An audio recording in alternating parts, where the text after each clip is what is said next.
All right, so quick recap on what we talked about yesterday. Let's go here. This is our standard form of an ellipse. If the A is the bigger denominator, because the order doesn't matter, remember? So I look for the one that has the biggest denominator. If it's under the X, it's horizontal, which means it's wider than it is tall. If it's under the Y, it's vertical, which means it's taller than it is wide. The major axis, or the longer one, is where A and C go. So from the center to the A is our vertex, from the center to the C is our foci. And then the covertice, or the B, goes the other direction. Center to covertice, or center to B is your covertice. And then the other thing was that C squared equals A squared minus B squared. So kind of like a quick recap of the things we talked about yesterday. Major axis is 2A, minor axis is 2B. And then we left off here. So this is example 3. So it says, graph the ellipse, identify the center, the vertices, and the foci. So what do you notice about this equation?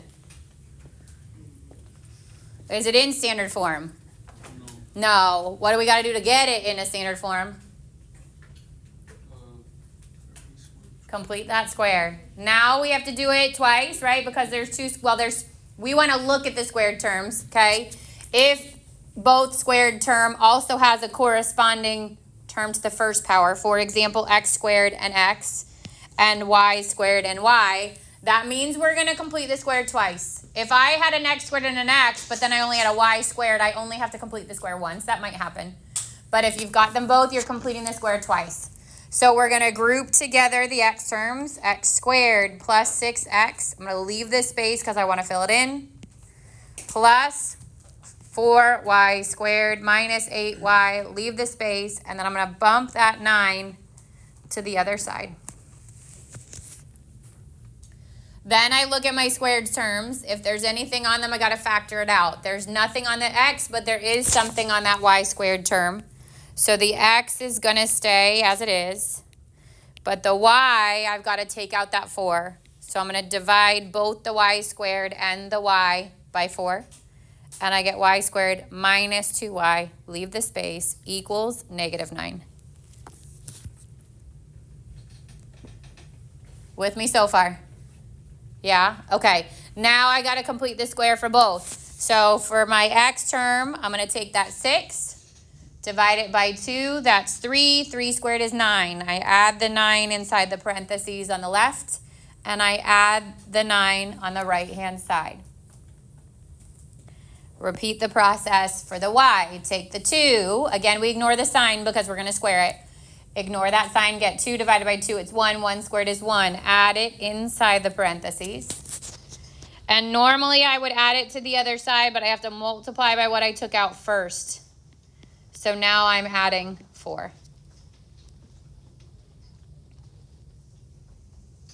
Now I'm going to factor both of these perfect squares. So I square root the first term, I square root the last term, take the sign from the middle, put it in parentheses and square it. Plus 4, square root the first term, square root the last term, take the sign from the middle, put it in parentheses and square it. And then -9 and +9 cancel out, and this would equal 4. Is it in standard form yet? No. What do I got to do?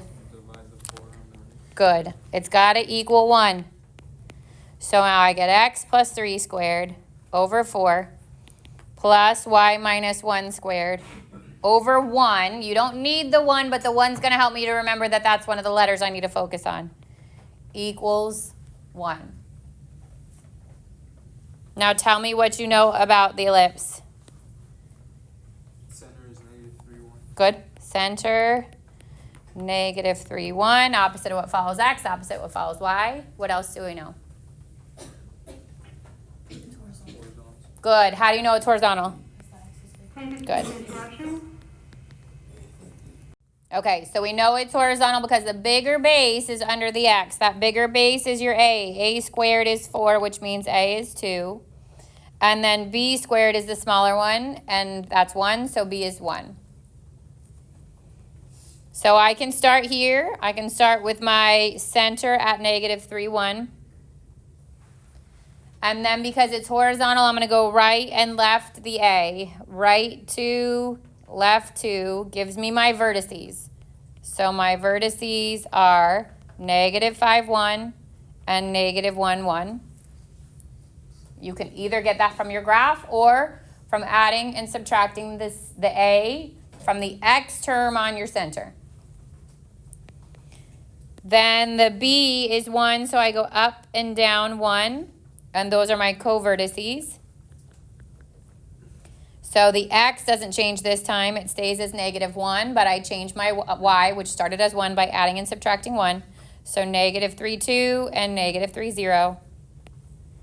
And then I'm going to enclose my ellipse by connecting those points.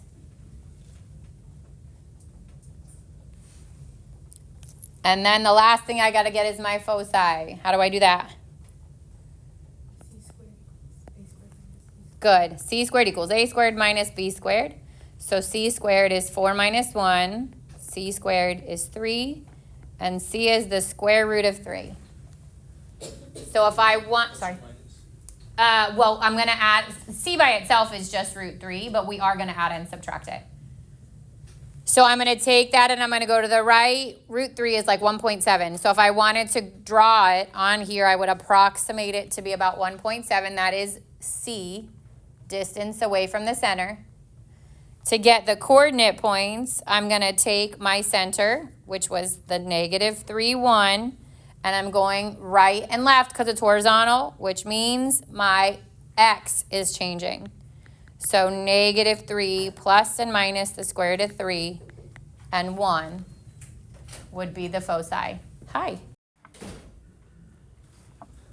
All right, so I grouped together the x squared and the x.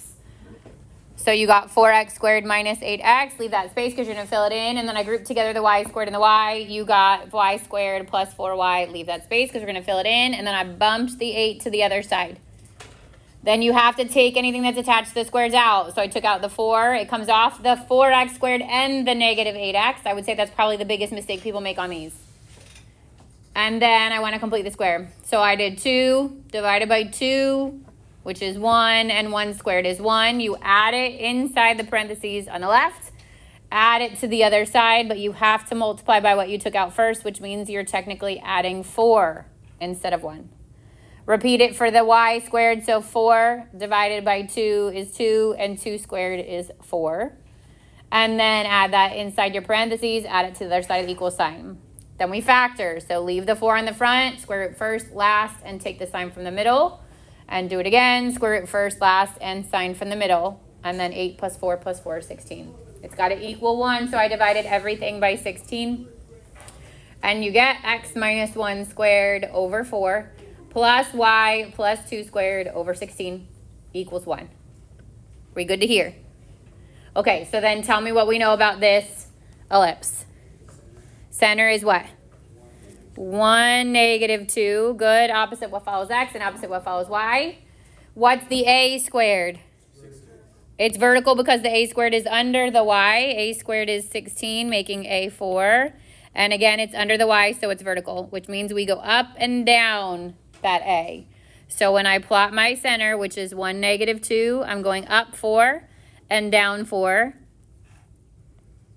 So my x did not change. My vertices went up and down 4 to positive 2 and to negative 6.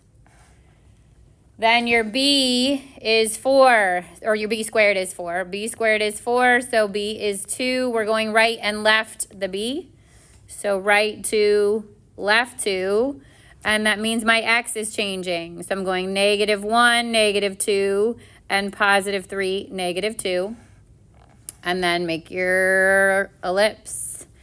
And then your c, you find by doing c squared equals a squared minus b squared. C squared would equal 16 minus 4, which is 12. We square root 12, and you got to simplify it. So this becomes 2 root 3. If I wanted to graph it, so if it said graph the foci, then I'd have to approximate root 12. It's in between root 9, root 16, so it's in between 3 and 4. I would have gone up 1, 2, 3, maybe 0.5, down 1, 2, 3, 0.5. Okay, if you're adding it, you're changing the y. So I'm leaving the x as is. I'm taking that negative 2 and I'm adding and subtracting to root 3. Yeah, sure. Questions? Actually, there's only one more thing if you can wait. Okay, any questions on this? Okay, so the last thing, which your homework will ask about, I'll probably never test you on eccentricity, but eccentricity determines the roundness of your ellipse. So it's super easy to find. It is literally just C over A. You take your C, you put it over the A. If you simplify it, you simplify it. And it has to be between 0 and 1. The closer it is to 0, the more rounded it is. The closer it is to 1, the more flat like it is. So it looks like this, okay? The closer it is to 0, it looks like a 0. It looks like a circle. And the closer it is to 1, the flatter it is. So on the web assign, it's going to ask you, like, what's the eccentricity? You put the C over A, you leave it alone. But if you did put C over A and your answer was really tiny or really close to 0, but you have a flat ellipse, something's wrong. And if you have something that's really close to 1 and you have a really oval ellipse, then something's wrong. Or a really circular ellipse. So that's kind of just your way of checking to see if your shape is accurate. Okay? Yeah. You said this is not mailed. I didn't make your test yet, but I usually don't put it on there. If I do, it's C over A. It's not hard. Same. I haven't finished your quiz yet either. Yep. But that kind of makes sense because, closer to 0. Correct. Correct. And eccentricity would be 0 if it was a circle, because C and A, they would be the same. Yeah. Or the A and the B would be the same, not the C. Questions? Okay, that's it.